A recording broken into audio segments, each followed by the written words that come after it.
bilang bahagi ng pagpapatibay ng ugnayan sa komunidad at patuloy na paghatid ng serbisyo sa mga liblib na lugar. Nagsagawa ng pamaskong handog community engagement activity ang 2nd Davao Occidental Provincial Mobile Force Company.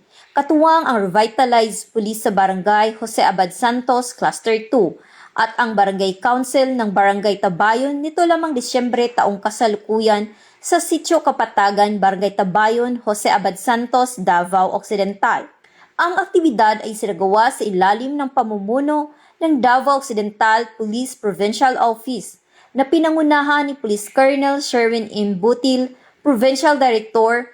Pinamunuan ito ng mga personahe ng 2nd Davao Occidental Provincial Mobile Force Company at ng RPSB JAS Cluster 2. Kabilang sa mga pangunahing gawain, ang pamamahagi ng tsinelas at pre-love clothes, formal na turnover ng isang comfort room, libreng gupit at feeding activity kung saan nagsalo-salo ang mga residente.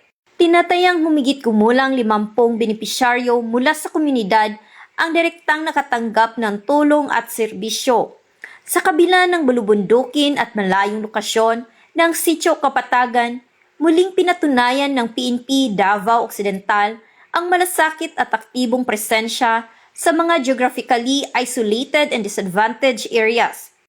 Ang inisyatiba ay alinsunod sa layunin ng Project Datu na naglalayong maghatid ng batayang serbisyo at mapatibay ng conflict-resilient communities sa pakikipag-ugnayan sa mga katutubong pamayanan upang panatilihin ang kapayapaan at kaayusan tungo sa kaunlaran. Isa na sa buhay ng gawain ito ang diwa ng PNP tagline, Bagong PNP para sa Bagong Pilipinas, serbisyong mabilis, tapat at nararamdaman.